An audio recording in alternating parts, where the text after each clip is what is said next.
Donc maintenant, je voudrais vous parler d'un autre problème qui est celui de la reconnaissance spécifique entre deux cellules. Et bien entendu, ce ne sera pas n'importe quelle cellule, et ce seront, comme je l'ai dit, des cellules de l'immunité adaptative. Des généralités pour bien poser les problèmes. D'abord, le système immunitaire dépend très largement pour son fonctionnement de transfert d'informations, ça va de soi. Et donc vous avez des médiateurs solubles et vous avez des contacts directs spécifiques. Des médiateurs solubles, c'est notamment les cytokines et les chémokines. Et juste vous mentionner que ces médiateurs solubles, vous avez un problème de gradient de concentration à partir de l'émetteur vers le récepteur.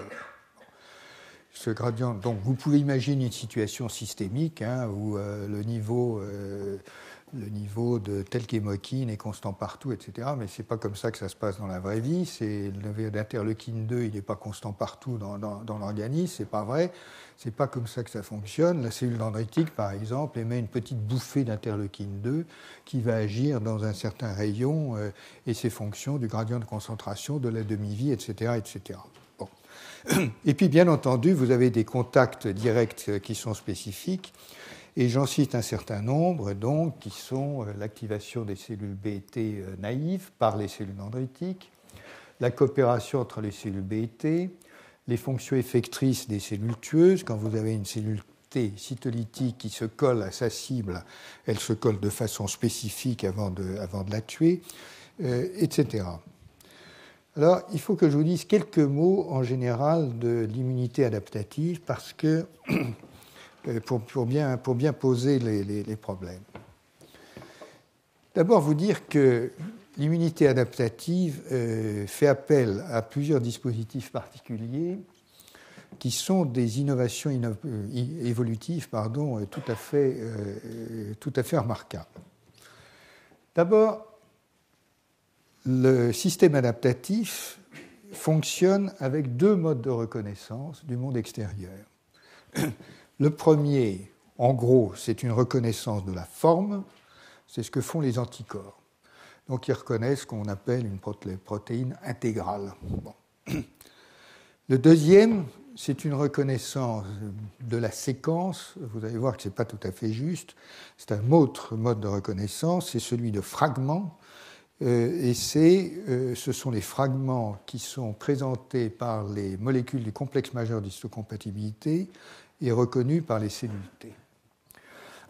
Donc le système fonctionne avec ces deux types de reconnaissance que je vais expliquer plus avant dans un instant. Mais avant ça, je voudrais dire qu'il y a deux mécanismes moléculaires générateurs de diversité qui sont tous les deux des innovations tout à fait extraordinaires, puisque au fond, l'idée c'est de combiner une partie constante et une partie variable.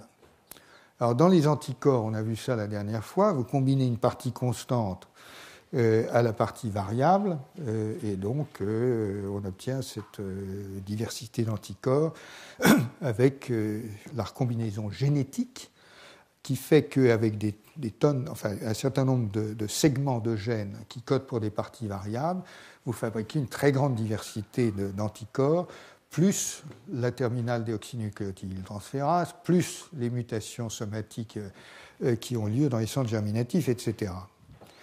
Mais il y a une autre innovation qui est finalement aussi intéressante, surprenante et géniale, si on veut appliquer ce terme, qui est celle de la combinaison entre les molécules du complexe majeur d'histocompatibilité et les peptides. Là, ce ne sont plus des gènes composites que l'on fait pour ensuite fabriquer une protéine hybride. On fabrique directement des protéines hybrides qui ont une partie constante, c'est le CMH, et une partie variable, c'est le peptide.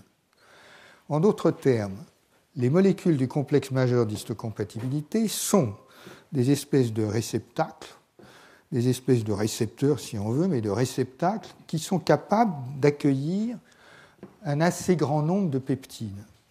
Ils ne peuvent pas accueillir tous les peptides possibles parce qu'ils ne sont pas construits comme ça. Et ils ne sont pas construits comme ça parce que, comme vous allez le voir, ils ont une poche qui a une certaine structure moléculaire. Cette poche est capable d'accommoder certains peptides et pas d'autres, et donc chacune des molécules du CMH est capable d'accueillir des milliers de peptides différents selon les circonstances, mais pas des milliards. Voilà. Donc vous avez, ça reconnaît des sous-ensembles.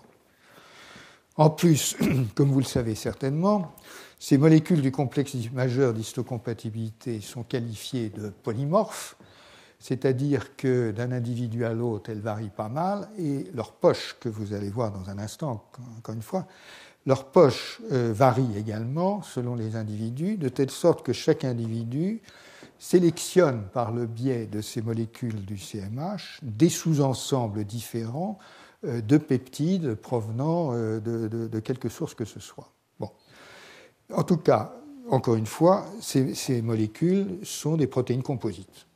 Et donc, c'est un équivalent formel des anticorps en tant que recombinant, encore une fois, de segments de gènes.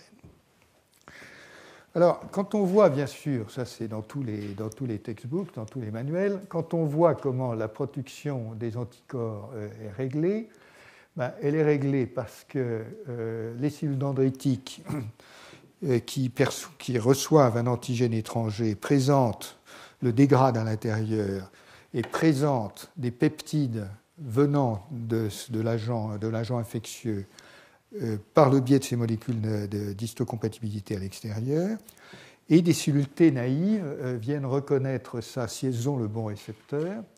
Du coup, elles sont activées. Ensuite, pour activer une cellule B naïve, il faut la cellule T activée et il faut encore l'antigène étranger.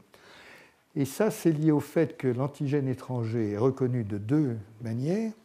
Il est reconnu comme peptide par la cellule T. Donc, encore une fois, la cellule dendritique digère l'agent infectieux, fait émerger des peptides à la surface. Des cellules T spécifiques reconnaissent, sont activées dans certaines conditions. La cellule B, de son côté, quand elle a l'anticorps spécifique de l'agent étranger, elle prend l'agent étranger, elle l'ingère, elle fait ressortir des peptides à la surface, et du coup, la congruence s'opère lorsque la cellule T naïve, qui a été activée par un peptide donné, par un CMH donné, reconnaît le même peptide à la surface d'une cellule B. Et l'activation de la cellule B requiert donc deux signaux. Le premier, c'est l'agrégation de ces récepteurs par le biais de l'antigène. Et deuxièmement, la présentation d'un peptide qui permet l'activation par la cellule T. Donc, il y a deux mécanismes d'activation. Pourquoi est-ce qu'il y a deux mécanismes d'activation ? Probablement, c'est une hypothèse, parce que cette production d'anticorps est quelque chose de dangereux. C'est une bombe à l'intérieur de l'organisme, et donc s'il n'y a pas un contrôle de qualité rigoureux sur la manière dont les anticorps étrangers sont produits, eh bien, l'organisme est au risque d'avoir des attaques donc, de type auto-immun. Donc, la double reconnaissance, c'est le contrôle du caractère étranger par ces deux mécanismes. Et ce qui fait dire que c'est une forme de contrôle de qualité de la production des anticorps, c'est que, de façon tout à fait remarquable, l'équipe de Max Cooper a trouvé récemment que chez la lamproie, qui fait donc ces pseudo-anticorps, enfin ces molécules à LRR, qu'on appelle des VLR, qui sont donc des anticorps faits par un organisme totalement différent, dans une structure moléculaire totalement différente, ce qu'il a trouvé, c'est que, comme par hasard, il y a l'équivalent de cellule T, il y a l'équivalent d'un thymus et il y a l'équivalent de cellule T. C'est un papier qui a été publié il n'y a pas très longtemps dans Nature. Donc, si vous voulez, il y a de bonnes raisons de penser qu'il y a bien une affaire de contrôle de qualité qui permet de contrôler la synthèse des anticorps, comme d'ailleurs d'autres cellules. Mais enfin, bon, les reconnaissances cellulaires ont effectivement généralement lieu au hasard, et il y a plusieurs risques majeurs. Le premier, c'est celui que j'ai indiqué. L'activation erronée de cellules naïves peut déclencher des phénomènes auto-immuns. Il peut y avoir erreur sur la cible. Et puis il y a un troisième problème dont on traitera la fois suivante, qui est de toute autre nature, c'est que si les temps de réaction sont trop longs, ben ça ne marche pas. Bon. Or, quand vous avez des milliards de cellules qui se baladent dans l'organisme, comment est-ce que 2 cellules au hasard vont se rencontrer dans un temps convenable? C'est un vrai sujet. Donc ça, on verra la prochaine fois. Je m'intéresse maintenant tout à fait de façon très précise à la spécificité de reconnaissance de ce complexe, donc la molécule du CMH et le peptide par le TCR et le récepteur des cellules T. Et donc, je reviens sur les fondamentaux. Bon. Tout ça est maintenant très très bien connu. Comme je l'ai dit, pour simplifier et pour ce cas particulier, une cellule dendritique capte un antigène, enfin un agent infectieux, disons le virus de la grippe. Il est ingéré parce que ces cellules dendritiques sont extraordinaires. Elles ont une capacité d'endocytose absolument incroyable. Incidemment, elles ont des dendrites, hein, comme leur nom l'indique. Incidemment, dans l'intestin, apparemment, elles passent le bras à travers la paroi intestinale pour aller sentir ce qui se passe dans la flore intestinale. Ce sont des cellules absolument fascinantes et extraordinaires. En tout cas, lorsqu'elles ont capté quelque chose, elles le digèrent par des mécanismes bien connus, et puis ça réémerge sous forme de peptides qui sont présentés à la surface. Et la présentation à la surface, c'est encore une fois l'inclusion de ces peptides sous forme de complexe avec les molécules d'histocompatibilité, classe 1, classe 2. Je ne vous parle pas de tout ça est très bien connu. Je mentionne simplement au passage qu'il y a un autre système qui est la présentation de lipides qui fonctionne en gros finalement selon les mêmes principes. Et donc tout ça constitue un système de surveillance actif qui surveille non seulement les protéines, mais d'autres éléments, dont les lipides, ce qui, je crois, est très, très important. Donc notre question maintenant, c'est comment est-ce qu'un récepteur T discrimine, comment est-ce qu'il peut reconnaître, comment est-ce qu'il reconnaît, ce complexe formé donc d'une molécule d'histocompatibilité et d'un peptide. Pour bien m'expliquer, il faut vous dire, je vous donne 2 chiffres et on en reparlera, mais une cellule humaine porte à sa surface environ 100 000 molécules d'histocompatibilité, en gros, à la louche. Ce qui veut dire qu'à un instant donné, elle ne peut présenter que 100 000 peptides. L'autre élément qui est tout à fait important, c'est que la cellule dendritique, elle ne sait absolument pas que le virus de l'influenza est un virus. Elle bouffe tout, et donc elle bouffe du soi comme du non-soi. Et donc à la surface de la cellule dendritique, vous avez des peptides du soi et des peptides étrangers. Les peptides étrangers sont noyés dans une grande quantité de peptides du soi. Bon. Maintenant, donc, voilà, le tableau est posé. Comment est-ce que la cellule T, avec son récepteur, elle arrive, elle flaire, elle renifle, c'est bon, c'est pas bon, comment est-ce qu'elle va décider qu'elle se colle ou non, etc., etc. Voilà, sachant qu'il y a des millions de cellules T différentes, comment est-ce que ce dispositif peut fonctionner? Où est la spécificité? Comment est-elle réalisée? Et avant de revenir à ça, je vous montre simplement ces schémas parce que ça éclaire quand même un peu la structure de ces molécules. Bon, ces molécules, ça c'est maintenant, on apprend ça en secondes, je crois. Elles sont constituées d'un espèce de plateau de feuillet bêta sur lequel reposent 2 hélices alpha, et c'est dans la poche à l'intérieur que se logent les peptides. Bon. Donc un peptide, c'est un fragment de protéines.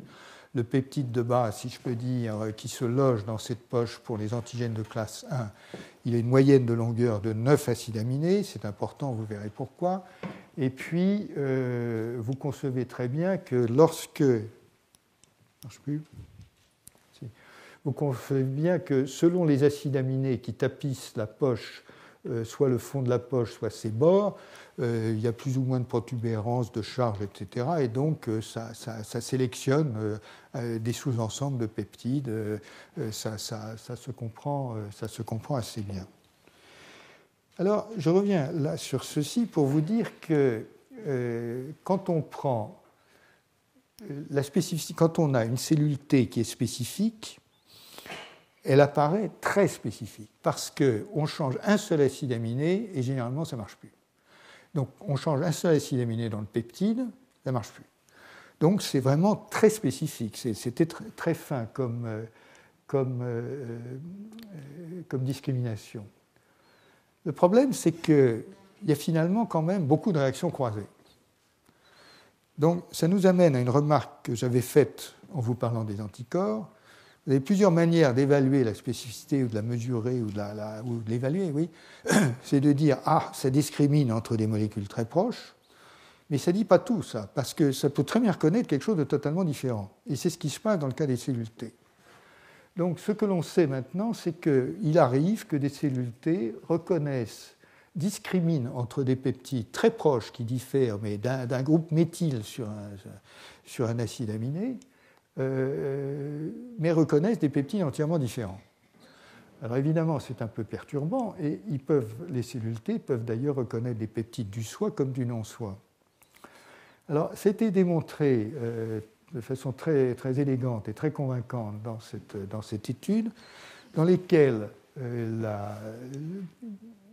3 épitopes, donc 3 peptides viraux ont été analysés, l'un qui vient du virus d'Epstein-Barr, l'autre qui a été fabriqué dans un mélange de peptides fait au hasard, ils en ont piqué un qui activait la cellule T, donc il est complètement artificiel. Et puis, ils ont repéré un peptide, ils ont réussi à isoler un peptide qui est alloréactif naturel, c'est-à-dire que présenté par un autre HLA, la cellule T le reconnaît. Et je vous montre ceci simplement, les structures tridimensionnelles ont été faites. Imaginez que c'est un énorme boulot d'analyse structurale d'avoir ces molécules du MHC avec leurs peptides, plus le récepteur T, tout ça cristallisé pour analyser la structure. Et simplement, je vous montre l'empreinte du récepteur T sur la molécule du MHC, du CMH, avec son peptide.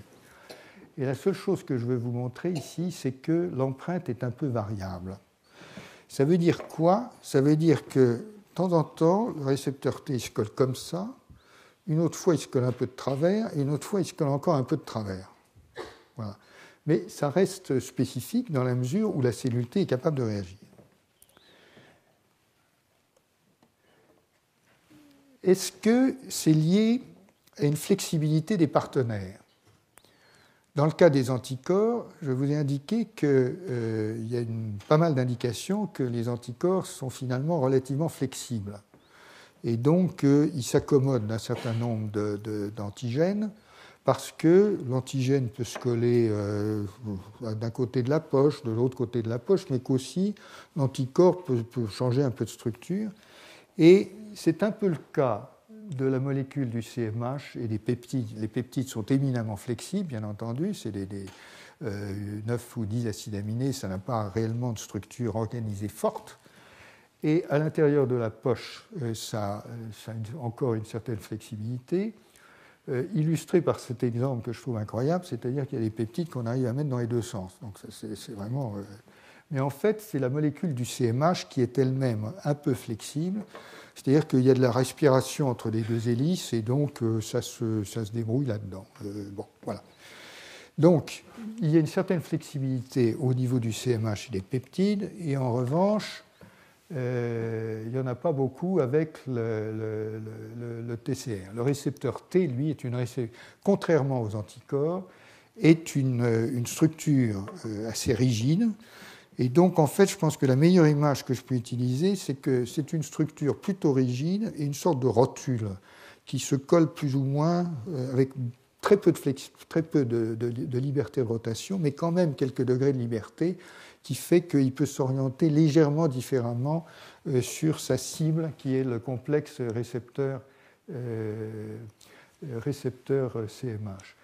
Et on le sait parce qu'on sait qu'il reconnaît préférentiellement 3 résidus, mais que même quand on mute les 3 résidus, on continue à avoir de la reconnaissance possible. Donc, les études cristallographiques, encore une fois, ont été faites. Alors, ça amène Eisen et Chakrabarty à proposer une hypothèse qu'ils appellent l'hypothèse du code barre, qui est celle-ci. C'est qu'en gros, ce que reconnaît le récepteur T, c'est un espèce de code dans lequel il faut qu'en gros tout colle à peu près bien pour que ça puisse déclencher la réaction. Et donc vous voyez qu'on n'est pas du tout, on est typiquement dans quelque chose qui est en principe linéaire comme reconnaissance, ce qui n'est pas vraiment le cas puisque bien sûr tout ça a une structure dans l'espace, évidemment. Mais enfin l'idée c'est que c'est une multiplicité de petites interactions qui construit un signal qui est OK ou pas OK. Bon. Sachant qu'encore une fois dans la vraie vie, lorsqu'une cellule T s'approche d'une cellule dendritique avec des peptides, vous avez des millions de cellules T qui n'ont pas le bon récepteur, donc elles reniflent, elles s'en vont, il faut bien qu'à un moment, il y ait quelque chose qui dit oui, ça colle bien, ça colle pas bien, etc. Ça m'amène à vous parler de la couverture que j'appelle statistique du monde par les cellules dendritiques et les cellules T. Je vous ai déjà expliqué que le rôle des cellules dendritiques et de quelques autres, mais le rôle des cellules dendritiques, c'est d'échantillonner le milieu ambiant. Donc déjà, vous avez là une sorte de première dimension du hasard. C'est que ces cellules n'arrêtent pas d'engouffrer le milieu extérieur, de l'analyser, sortir des peptides à la surface, de temps en temps des lipides, on le verra, et puis ça varie. Donc c'est un échantillonnage qui est statistique, c'est un échantillonnage qui est également dynamique, parce qu'il peut parfaitement changer dans le temps, et rien ne dit, bien entendu, que la représentation en surface des peptides est la même d'un instant T à l'instant T+1. Ça peut très très bien changer, et notamment, comme je l'ai mentionné, c'est probablement le cas, et c'est très intéressant et très important, des peptides rares. Quand les peptides viennent de protéines très abondantes, en gros, on peut s'attendre à ce que leur représentation soit assez abondante et donc la permanence de leur représentation soit assurée. Mais quand il s'agit de peptides très rares, il se peut très bien qu'ils soient là un moment, puis là un autre moment, encore là un moment, qu'il y en ait 2 copies là, 3 copies là, une copie là, 0, et que ça change dans le temps. Or, c'est tout à fait important parce que cette présentation stochastique des peptides rares joue un rôle dans l'immunité antitumorale. Dites-vous que l'une des choses qui se passe dans l'immunité antitumorale, et je n'aurai pas le temps d'en dire plus, l'une des choses qui se passe, c'est que le dérèglement interne de la cellule, qui fait que des protéines très rares deviennent plus abondantes, fait émerger à la surface des peptides qui n'émergeaient jamais, et du coup, le système immunitaire peut les reconnaître, et du coup, des réactions immunitaires peuvent se monter contre des peptides qui étaient ignorés, tout simplement. Donc, ce n'est même pas qu'ils faisaient partie du soi, c'est qu'ils faisaient partie de rien du tout. La protéine était tellement rare qu'il n'émergeait jamais, donc il n'y avait pas de cellules T pour les voir. Et lorsque un dérèglement se produit, que l'abondance augmente, eh bien, ils peuvent devenir visibles. Et l'on sait maintenant qu'il y a un certain nombre de réactions immunitaires contre les tumeurs qui sont liées à l'émergence de tels peptides. Donc, c'est la problématique des antigènes tumoraux qui est une problématique en soi.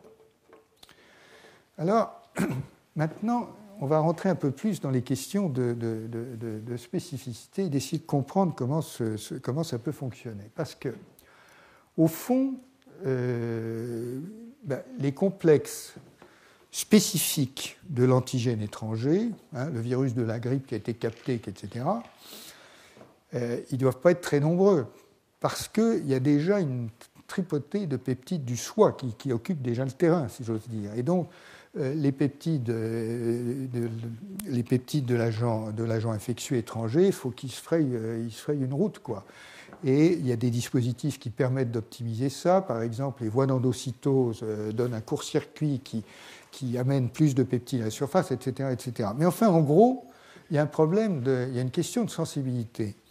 Cette question de sensibilité, d'ailleurs, a été mesurée parce qu'on sait qu'un seul complexe CMH peptide peut suffire. Et vous allez voir que ça pose une sacrée question. Bon. Donc, c'est un dispositif qui est hypersensible. Alors, la deuxième chose, c'est que, comme je vous l'ai dit, là, vous avez un nombre énorme de peptides du soi. Et donc le problème maintenant, c'est de distinguer le signal du bruit. Parce que les peptides du soie, évidemment, ça crée du bruit. En d'autres termes, si vous avez 100 000 molécules de HLA à la surface couvertes vous en avez 950 couvertes de peptides du soie et 50 couvertes du peptide de la grippe, 950 000, non, je me suis tombé. Mais enfin bon, donc une centaine couvertes du peptide de la grippe et tout le reste de peptides du soie. Les peptides du soie, ils sont eux-mêmes très divers, bien entendu. C'est le tout venant qui se montre de façon statistique. Et puis, vous avez une centaine de peptides de la brique qui se baladent là-dedans. Et comment ça fait pour reconnaître ? Ça doit faire quand même du bruit, au sens statistique du terme. Et ça fait d'autant plus du bruit qu'on sait maintenant que les cellules T sont, comme on dit dans un mauvais langage, éduquées, c'est-à-dire sélectionnées dans le thymus pour reconnaître faiblement le soie. Et il y a des expériences chez la souris qui montrent que la survie des cellules T en périphérie requiert que de temps en temps, elles rencontrent des complexes avec les peptides du soie, ça leur donne une petite poussée qui leur permet de survivre, etc., etc. Et donc, il y a une raison ontogénique de penser qu'il y a des réactions croisées avec le soie. Donc vous voyez que le problème de la reconnaissance spécifique, c'est un sacré problème. Vous avez peu de peptides, ils sont noyés dans les peptides du soie, et en plus, le système a été sélectionné de façon à ce que les récepteurs T reconnaissent un tout petit peu les peptides du soie. Donc vous avez un problème qui est quand même très, très compliqué à saisir. Alors, il est bon quand même d'essayer de l'apprécier de différentes manières, et c'est ce que je vais faire maintenant. D'abord, on peut évaluer l'univers des peptides. Parce que si les molécules du CMH de classe 1 portent des peptides de 9 acides aminés, c'est simple, 20 puissance 9, ça fait un certain nombre, et donc ça définit l'univers de tous les peptides du monde. C'est pas très compliqué. Maintenant, on peut appliquer à ça un certain nombre de filtres. Le nombre de cellules T qu'il y a chez l'homme, la sélection qui est opérée par telle ou telle molécule d'histocompatibilité, etc. Et on arrive à l'idée qu'une cellule T est potentiellement capable de reconnaître peut-être 1000, 10 000 ou 100 000 peptides différents. Donc ça nous donne une idée du degré de dégénérescence. Ce qui renforce encore le problème que je viens d'évoquer. C'est un sacré problème. C'est-à-dire que vous avez dans la capacité de reconnaissance spécifique de la cellule T, qui reconnaît donc un peptide qui est noyé dans un très grand nombre d'autres peptides, vous avez des problèmes potentiels de réactivité croisée qui sont peut-être significatifs. Je voudrais vous l'illustrer avant de revenir à la théorie de la reconnaissance, enfin la théorie. La manière dont on imagine que cette reconnaissance a lieu, je voudrais vous illustrer ce problème par quelque chose qui peut revêtir une importance pratique très significative, qui est celle de l'immunité hétérologue entre les agents infectieux. Parce que ce que je viens de vous dire, c'est qu'une cellule T est en principe capable de reconnaître, disons, des milliers de peptides dans l'univers. Bon. L'univers, c'est quoi ? L'univers, c'est en partie les agents infectieux qui se pointent. Et donc, la probabilité qu'une même cellule T reconnaisse des agents infectieux différents n'est pas nulle. Voilà. Donc, je reviens à ce que je disais au départ. D'une part, la finesse de discrimination est considérable, puisque vous changez un petit poil à un groupe méthyle et ça ne reconnaît plus, très bien. Mais de l'autre, comme c'est capable de reconnaître de temps en temps des peptides complètement différents, par le fait que les structures tridimensionnelles se trouvent coïncidées, indépendamment de la séquence, vous avez un problème de réactivité croisée qui est très, très important. Et donc, je quitte donc un moment le champ de la théorie, juste pour vous donner quelques observations sur la question de l'immunité hétérologue. Donc l'immunité hétérologue, ça peut être que vous êtes vacciné contre le virus de la grippe H1N1 et puis vous trouvez que vous êtes en même temps vacciné vous êtes protégé contre H2N2, ce qui est le cas. alors que H2N2 a des séquences assez différentes. Donc vous avez de l'immunité dite hétérologue. En fait, quand on va dans le détail des observations, et beaucoup sont des observations cliniques, on a des surprises. Par exemple, il y a une immunité hétérologue entre le BCG et le virus de la vaccine. Pourquoi ? Peut-être parce que quand on parle d'immunité hétérologue, on ne parle pas uniquement de cellules T, on parle de tout le système immunitaire, on parle de l'immunité innée, de ses conséquences, etc. etc.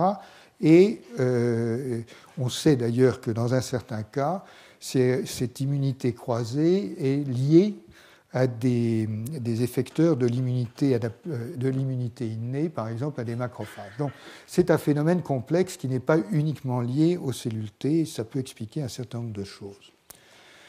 Néanmoins, quand on analyse les choses de près, ce qu'a fait Raoul Welch, ce qu'il fait depuis longtemps d'ailleurs, on trouve des choses tout à fait intéressantes. En gros, il y a des cas documentés chez l'homme et je vous les montrerai après. On peut observer ce qu'on appelle des déviations de réponse immune avec des conséquences qui peuvent être positives ou négatives parce que ça peut accroître la protection mais ça peut aussi la diminuer. Et il peut y avoir ce qu'on appelle des modifications de l'immunodominance. Enfin, c'est là le truc. Évidemment, l'épidémiologie chez l'homme est très compliquée, puisque ça repose sur savoir qu'un tel a été affecté par tel virus à telle date, et puis éventuellement infecté par tel autre. Enfin, l'épidémiologie est forcément compliquée. Donc, les systèmes modèles, c'est chez la souris, et là, chez la souris, vous pouvez prendre votre souris, vous l'infecter successivement par un virus de la vaccine, tel rétrovirus, tel autre, et mesurer les réactivités croisées, ce qu'a fait Welch dans beaucoup de systèmes. Cela pose d'ailleurs, je le mentionne au passage, juste pour l'intérêt intellectuel, une question qui est très intéressante et très fondamentale, c'est celle de la dimension du compartiment mémoire. Parce que quand vous fabriquez dans votre organisme des cellules mémoire, vous faites ça dans le temps, et un homme, dans sa vie, doit rencontrer je ne sais combien de dizaines ou de milliers, probablement, d'infections différentes. Et tout ça est plus ou moins enregistré dans des cellules mémoire. Et ce qu'on ne sait pas bien aujourd'hui, c'est si ce compartiment mémoire s'étend beaucoup avec l'âge. On pense que oui, il s'étend significativement avec l'âge. Mais ce qu'on ne sait pas, c'est si, en dépit de cela, il est trop limité pour accommoder toutes les informations historiques dont dispose l'individu, et donc s'il y a des remplacements à l'intérieur du compartiment mémoire. Vous imaginez bien que s'il y a des remplacements à l'intérieur du compartiment mémoire, ces remplacements peuvent être sensibles aux réactivités croisées. C'est-à-dire que si vous êtes infecté par H2N2 alors que vous êtes déjà vacciné contre H1N1, vous risquez de remonter le niveau de vos cellules mémoire contre H1N1 parce qu'elles étaient déjà dans le compartiment mémoire. Donc, l'analyse du compartiment mémoire en tant que trace historique de l'histoire individuelle, de l'histoire immunologique d'un individu, est quelque chose de très très important, de difficile, mais qui est passionnant à étudier. Mais voilà quelques exemples. D'abord, vous avez des quantités de variants de virus de la grippe, de l'influenza. Et comme je vous l'ai dit, H1N1 protège contre H2N2, qui est un virus de structure différente, avec d'ailleurs peu d'anticorps croisés. C'est donc l'immunité cellulaire qui protège. Mais voilà un cas très intéressant. Vous avez deux peptides que vous pouvez peut-être voir ici. L'un vient du virus de l'influenza, l'autre du virus de l'hépatite C. Ces peptides de 9 acides aminés ont 7 acides aminés en commun. Donc là, vous pouvez légitimement vous poser la question, est-ce qu'il y a des réactions croisées au niveau des cellules T chez l'homme ? Les deux sont présentés, sauf erreur, oui, c'est ça, par HLA-A2. La réponse est que oui, il y a des réactivités croisées chez l'homme, et ça vous pose directement le problème de savoir si le fait d'avoir fait la grippe, ou d'être vacciné contre la grippe, a un impact sur l'infection par le virus de l'hépatite C.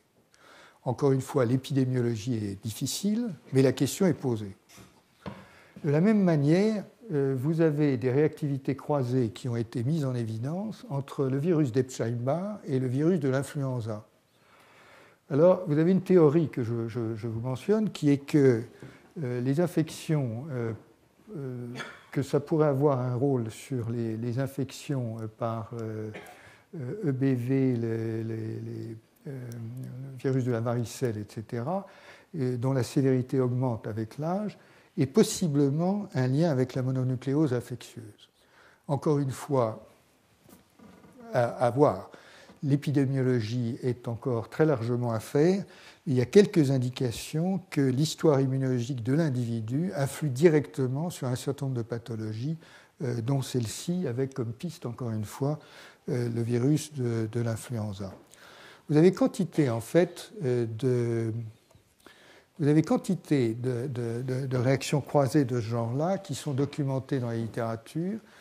Vous avez en plus des réactions croisées avec des peptides du soie, et donc vous avez énormément d'interrogations, par exemple sur l'exacerbation d'épisodes de pathologies auto-immunes liées à des infections qui auraient pour résultat de déclencher ou de déployer des réponses anti-infectieuses qui, ayant une réactivité croisée avec le soie, viendraient aggraver des épisodes de pathologie auto-immune. Alors, je voulais vous mentionner cet aspect des choses pour vous donner un petit peu de conséquences pratiques. Je dis juste un mot sur l'alloréactivité pour ne pas l'oublier. En fait, je vais la laisser de côté. Et je vais arriver donc à la mécanique d'activation d'une cellule T naïve par une cellule dendritique. Donc, je reviens à mon récepteur T, je reviens à mon complexe CMH avec son peptide, et puis je me demande comment ça peut s'activer dans les conditions que j'ai indiquées. Voilà. Alors, premier point, on sait que l'affinité du récepteur T pour le complexe CMH peptide est faible. Ce qui n'arrange pas nos affaires. C'est-à-dire que c'est encore plus compliqué à comprendre. Ce n'est pas du tout quelque chose d'aussi puissant qu'une réaction antigène-anticorps. Il n'y a pas de maturation d'affinité au sens antigène-anticorps. Le récepteur T, il est ce qu'il est. Il n'y a pas du tout de modification somatique ensuite. Et donc, l'affinité, elle a été mesurée par de toutes sortes de manières. Elle est faible. Alors, je revois là avec quelques diapos qu'on trouve dans les manuels, quelques éléments fondamentaux pour arriver ensuite à ce que je veux vous montrer. D'abord, il faut bien, encore une fois, comme je le disais, que les cellules T qui arrivent sur une cellule dendritique, il faut bien qu'elles se collent un petit moment pour renifler correctement. Alors, ça se fait comment ? Ça se fait avec des molécules d'adhésion, comme cette molécule LFA1, qui se colle à ICAM1, qui assure une certaine stabilité un certain temps, le temps que tout ce petit monde puisse voir si ça peut coller, pas coller, etc. Ensuite, si jamais ça se colle, et si le récepteur T a l'air bien adapté à la reconnaissance, qui figure ici, vous avez un dialogue entre les deux cellules qui fait que vous avez des signaux d'activation, vous avez des signaux de survie, des signaux de différenciation. Enfin, vous avez tout un dialogue qui se produit entre les deux cellules et qui aboutit finalement, possiblement, à l'activation de la cellule T. Donc, n'imaginez pas que le processus d'activation d'une cellule T naïve soit un système à un coup. On appuie sur le bouton, boum, ça active. C'est pas du tout ça. Ça se renifle, comme je disais, ça échange des signaux, ça vérifie, et il doit y avoir là-dedans un nombre incalculable, enfin un certain nombre de dispositifs de contrôle de qualité. Bon. Et bien entendu, ce qui se passe ensuite, c'est que par des systèmes d'agrégation, c'est du moins comme ça qu'on les décrit d'ordinaire, le fait que le récepteur T est entouré du complexe qu'on appelle CD3, vous voyez ici que si tout ce petit monde veut bien s'agréger, ça permet de déclencher à l'intérieur de la cellule, comme on l'a vu tout à l'heure, des événements qui vont déclencher des cascades de signalisation, etc. etc. Bon. Tout ça, encore une fois, c'est dans les bouquins, c'est bien connu, c'est classique, et ce qui m'intéresse, c'est ce qui se passe réellement en termes de spécificité d'interaction et comment on peut arriver à une spécificité d'interaction avec des affinités faibles et un bruit de fond qui, a priori, est terriblement élevé. Il faut vous dire que pour comprendre ça, d'abord, on n'a pas vraiment la réponse. Il y a plusieurs modèles, je vais vous les donner, mais on n'a pas vraiment la réponse. Mais pour comprendre ça, il faut vous dire que d'abord, le récepteur T, il n'est pas tout seul à la surface, la molécule d'histocompatibilité non plus, et qu'en fait, quand les cellules se collent et que la réaction veut bien se développer, il se forme de véritables synapses. Alors, on les appelle synapses par analogie avec les synapses nerveuses. Incidemment, on a trouvé à un moment une ou deux molécules qui étaient communes aux deux types de synapses, la nerveuse et l'immunologique, ce qui a fait beaucoup gloser, mais ce qui n'a pas finalement amené grand-chose. Mais enfin, vous avez différents types de synapses selon qu'il s'agit de ce que je décris, la cellule dendritique avec la cellule T, ou la cellule T avec la cellule B pour l'activer, etc., etc. Bon, donc vous avez différents types de synapses. Et le point, c'est que ces synapses incluent, c'est un environnement le récepteur T n'est pas seul. On a imaginé donc, dans ce contexte, on a imaginé plusieurs types de mécanismes pour qu'il y ait une transmission d'un signal par le récepteur T. Parce qu'après tout, pour que la cellule T soit activée, il faut bien que le récepteur T il transmette quelque chose. Donc il faut bien que ça s'active quelque part. Et comme la spécificité réside dans le récepteur T, c'est bien là que ça doit se passer. Alors bien sûr, le premier modèle, c'est dire, c'est comme tout ce que je vous ai montré, là pour les TLR et tout, quand ça s'agrège, tchoup, partie cytoplasmique s'agrège, les kinases se précipitent, etc., et ça induit le bazar. Bon, très bien. Mais il y a un problème dans tout ça, c'est l'observation que, et c'est pour ça que je vous disais que la sensibilité du processus posait problème, c'est que apparemment on peut activer avec un seul récepteur. Donc s'il n'y en a qu'un, il n'y a pas d'agrégation possible. Donc s'il n'y en a qu'un, il faut bien trouver autre chose. Alors qu'est-ce qu'on peut trouver d'autre ? On peut trouver un changement de conformation des domaines qui sont situés à l'intérieur de la cellule.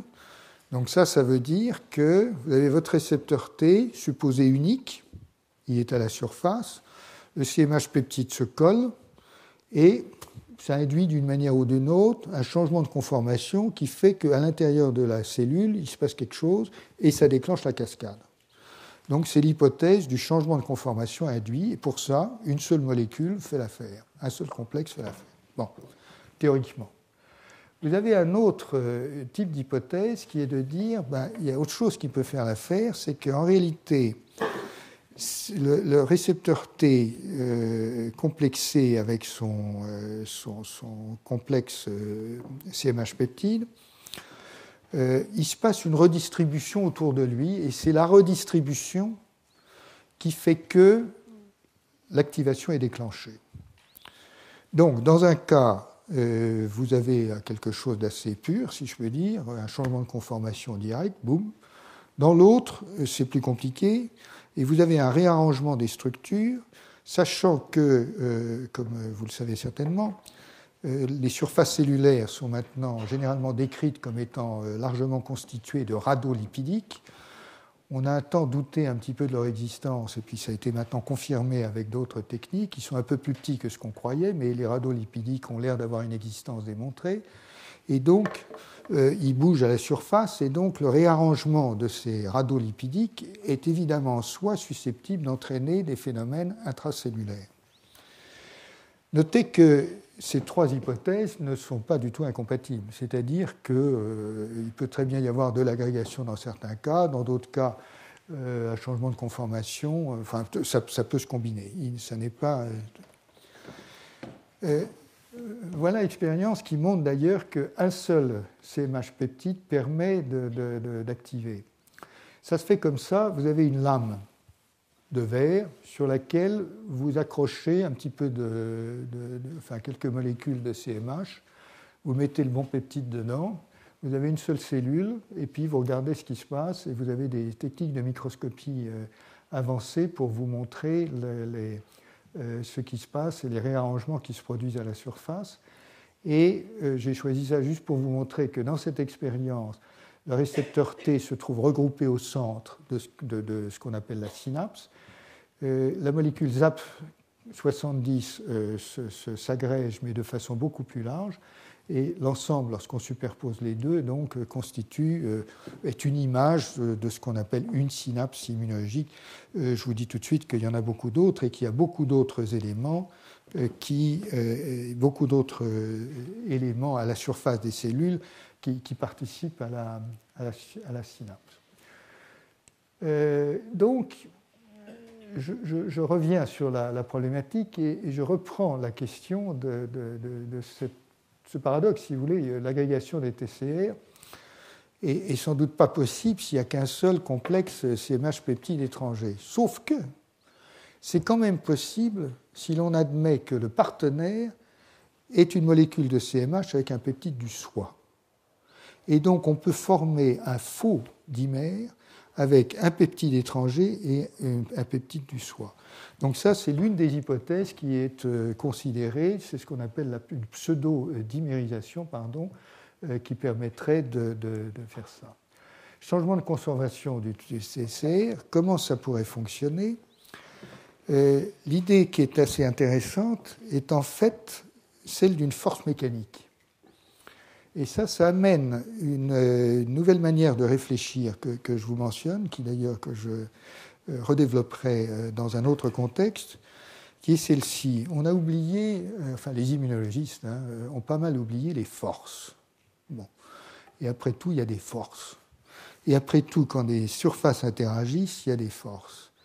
Et donc maintenant, si vous imaginez le complexe CMH, le TCR, rigide, et vous imaginez que ça colle, ça peut enfoncer le TCR. Et donc, par un effet de piston, ça pourrait déclencher à l'intérieur de la cellule le processus d'activation. Cette hypothèse est en train d'être travaillée. Le problème, c'est qu'on n'est pas du tout sûr que l'intérieur, que tout le TCR soit rigide. Comme je vous l'ai dit, la coque externe est relativement rigide, ça on le sait à peu près après beaucoup d'études de cristallographie. Pour l'intérieur, on ne le sait pas, mais c'est une hypothèse qui permettrait d'expliquer comment une force mécanique est finalement capable de déclencher quelque chose à l'intérieur d'une cellule. C'est un modèle relativement peu utilisé jusqu'à présent, mais intéressant.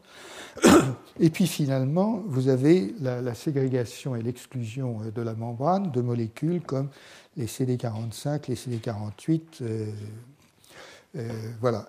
Alors, juste pour vous dire, voilà 3 modèles, retenez simplement que, par exemple, certaines des molécules qui traînent à proximité du TCR sont des molécules qui sont nettement plus grandes que lui.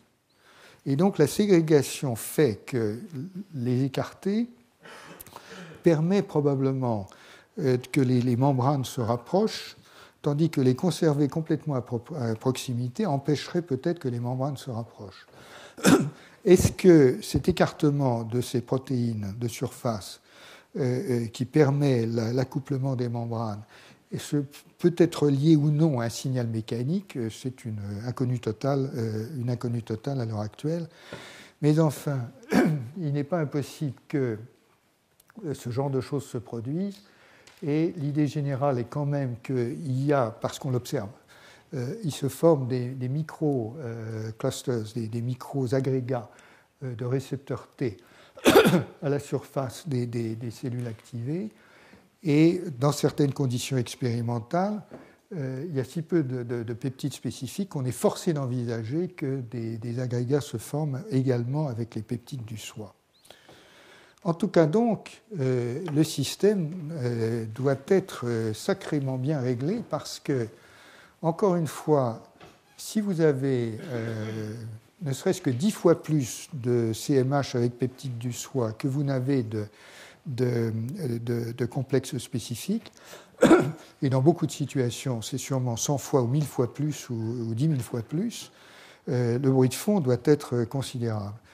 Donc, l'idée générale que tout ça s'agrège et que progressivement, par des tests successifs, même avec des affinités très faibles, on finit par déclencher un phénomène spécifique, est véritablement la manière dont les chercheurs essaie de comprendre aujourd'hui ce phénomène. Pardon. En tout cas, ce phénomène n'a absolument rien à voir avec un mécanisme de type clé-serrure. Donc je reviens à ce que je vous disais la fois dernière. La spécificité de type clé-serrure n'a absolument rien à voir dans ce domaine-là. De même que dans le domaine des anticorps, elle n'a pas grand-chose à voir non plus. Il s'agit d'une succession complexe d'événements de reconnaissance, plus ou moins spécifiques d'échanges de signaux entre cellules avec divers points de contrôle. Néanmoins, la spécificité repose sur l'interaction TCR-CMH-peptide. Celui-ci possède une certaine souplesse. Le TCR apparaît plus rigide.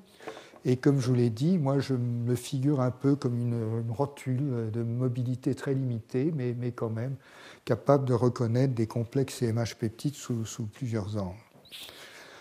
Alors, ce qui est intéressant dans cette vision, c'est qu'au fond, cette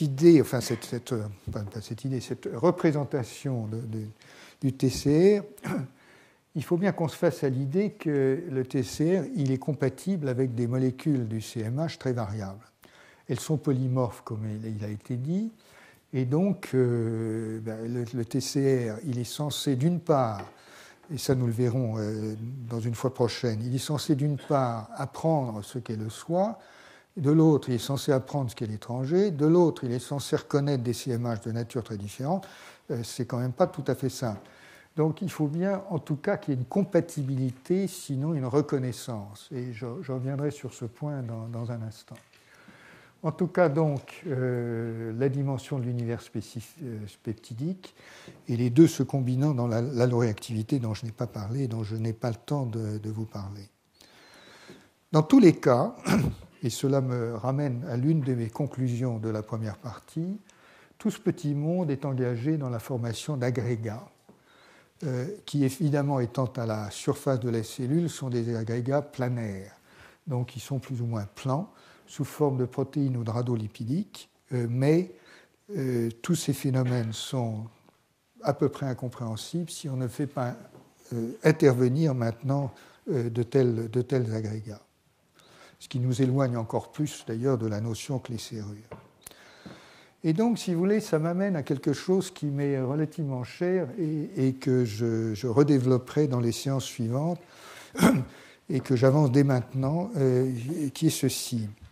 Moi, je pense qu'il faut qu'on... Enfin, je peux parler pour moi d'ailleurs, mais moi, je suis conduit à revoir la notion de la spécificité.